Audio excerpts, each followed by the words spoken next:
La da da da da da.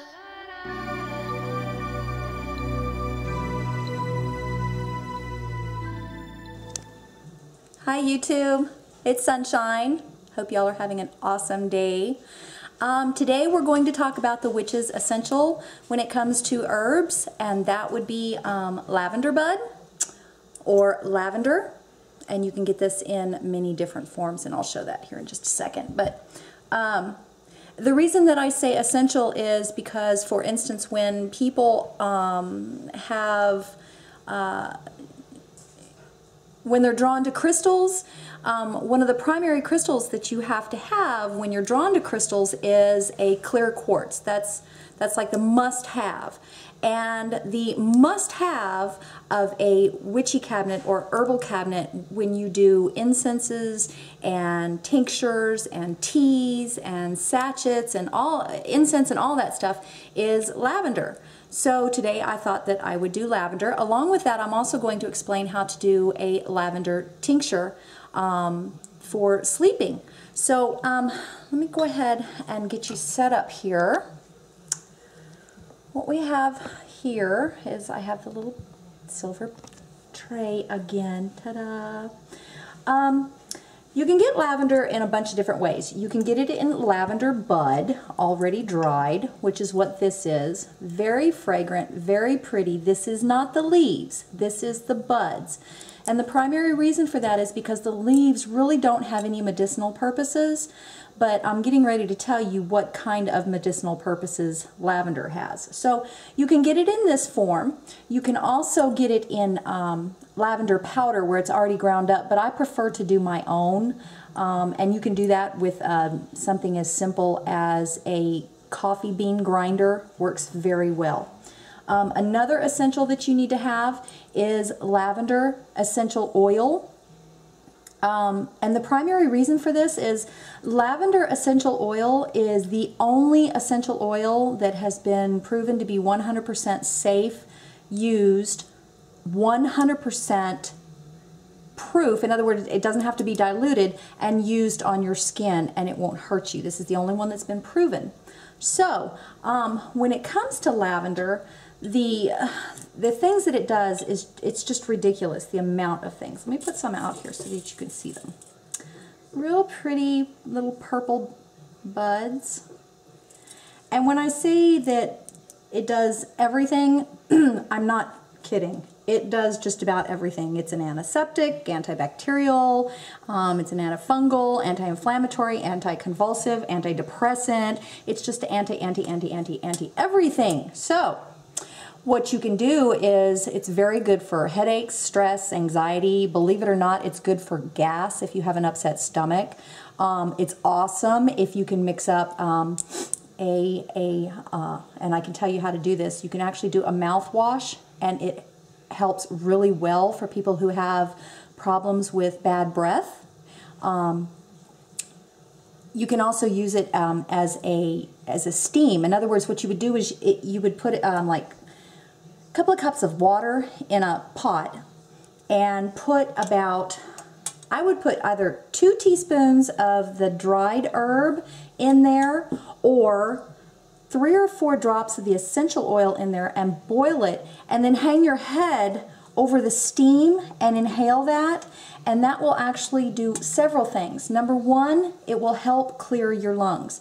Number 2, if you do it in the evening, it works as an antidepressant, a stress reliever, so it will actually help you sleep.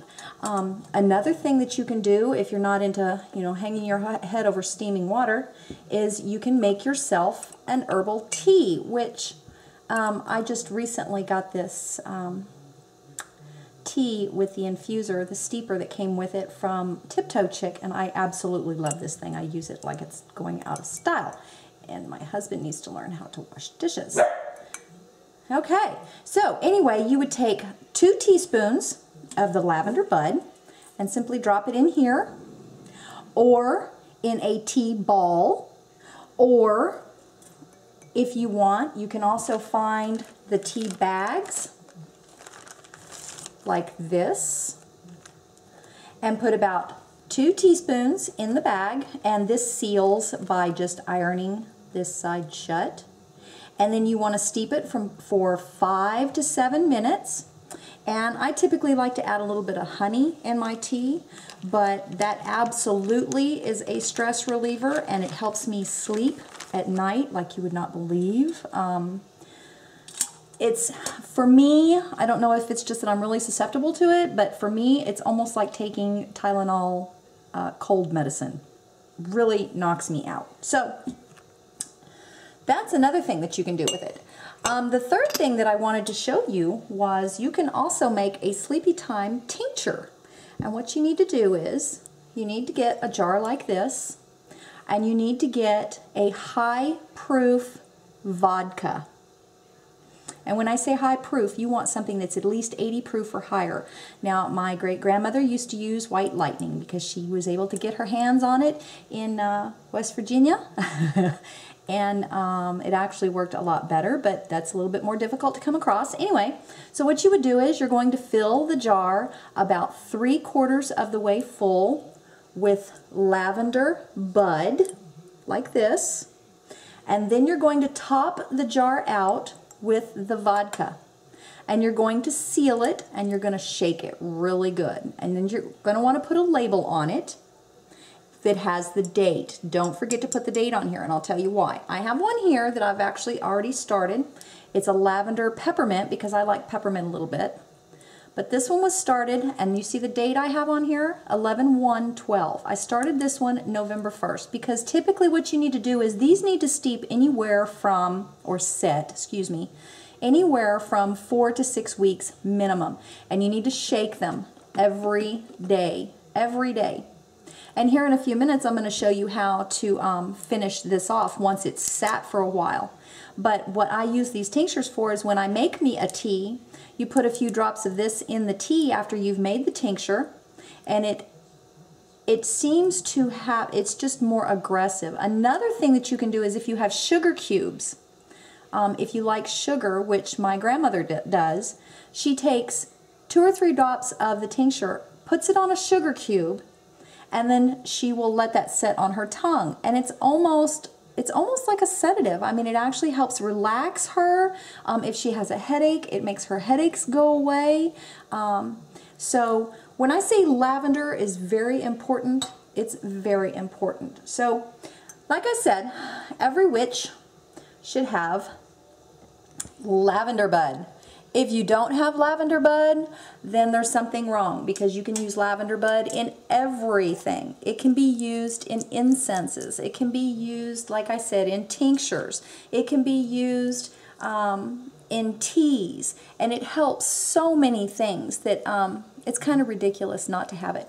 Keep in mind though, if for some reason you're able to get a hold of fresh lavender, which I wish I could and I can't, if you can get a hold of fresh lavender, you want the lavender buds, you want the flowers, you don't want the leaves, because the leaves really don't have any medicinal purposes to them. So if you're able to get a hold of those, then dry them out.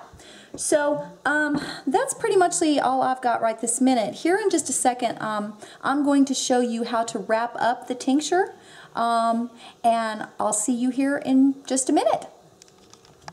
Okay, so it's been month, 4-6 weeks, and you've been shaking your tincture every day. This is what you created. Let's turn on some light here. There we go. Okay, so you've been shaking your tincture every day, and this is what it looks like. This is one that I actually started November 1st, and this is my lavender rose, like we started. This is a good sleep tincture. You can add it to things like teas or a little bit of water in the evening before you go to sleep, just a couple of drops. Anyway, I'm going to show you what you do with it now. So you have your tincture. It's been sealed up for a while, so let's see here. I'm going to get a good smell. Oh yeah. Now remember, this is mostly alcohol, so you don't want to have any open flames or anything around it, okay? So we have it open. I use 100% natural cheesecloth. This is fine mesh. I don't use the bleached kind because I don't know, there's just something about using something that's bleached in something that I'm going to eat that I can't deal with. So you want to use unbleached if you can find it, and you can usually find this at any craft store. Sometimes you can even find it at the grocery store. So you're going to find a bowl, and it doesn't matter. I'm using a Ziploc plastic disposable bowl because it has 4 corners on it. It's going to be easier to pour after I've dealt with the tincture itself. So what you're going to do is very carefully, you're going to start pouring your tincture in. Make sure you don't lose your cheesecloth in there. I'm going to pour it all in. All of that yummy stuff. So you see, we've emptied it. It's now all, almost. Sometimes you want a little bit bigger of a baggie or piece of cheesecloth. And you're going to gather up the corners. And this is why you should definitely have washed your hands first. Always wash your hands before you start this. What I'm going to do is I want to get everything out of there. So you're going to squeeze.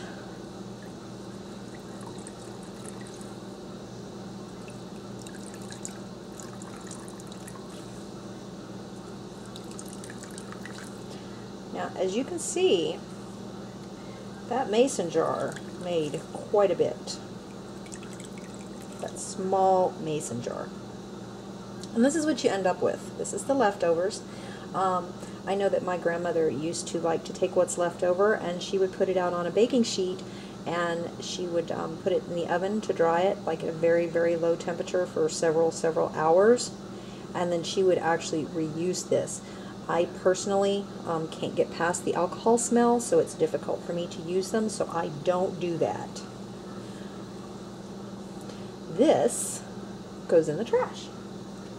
Let me rinse off my hands real quick. Okay, so now you can see what we have is a soupy brown tincture, depending on the herbs that you use. Let's see if I can't get you a little bit closer here, where you can kind of see. It almost has like a beef broth look to it. Excuse me. Apparently my dogs seem to think that I have a neighbor. Hush, hush, hush, hush. And then to help the taste a little bit, because sometimes that alcohol is a little bit overpowering, which it is for me, I like to add some honey. Just got to make sure that you stir it up really good, because your tincture is going to be cold. So you want to stir that up really, really good.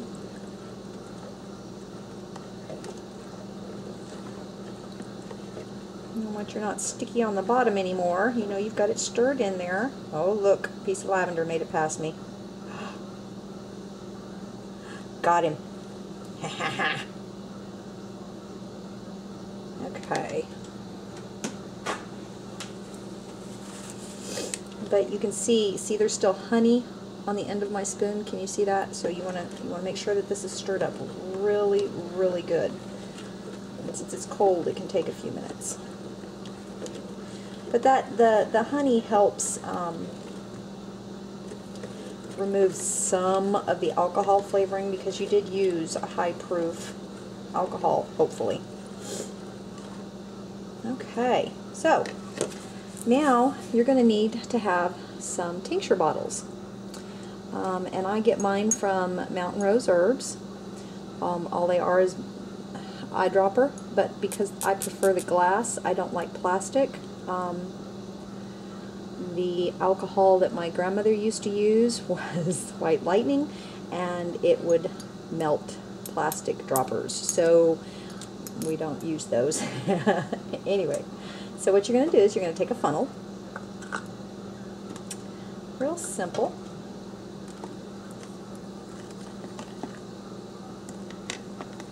Hang on to the spoon here, and you're going to pour it into your tincture bottle. And my arm's in the way. I'm sorry about that. Let's see here. Let's see if we can't do it this way. I don't know if I can do it this-handed. Huh.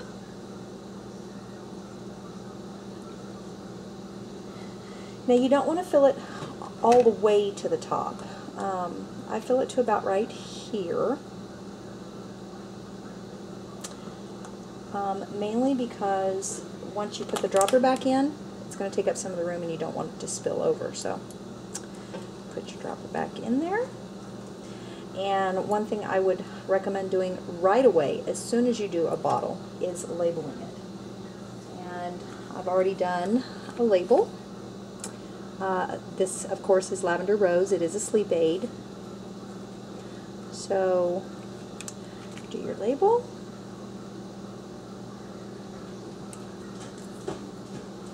Along with a date, because it can go bad. Shelf life is usually about a year. So, after a year, you want to get rid of it. So, you definitely want to have your date on there. So, there it is.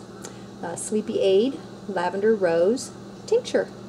If you have any questions, be sure and leave them for me in the comments, or any recommendations, of course, would be greatly appreciated. Otherwise, I hope to see y'all soon. Mwah. Have a blessed evening, and we'll talk to y'all soon.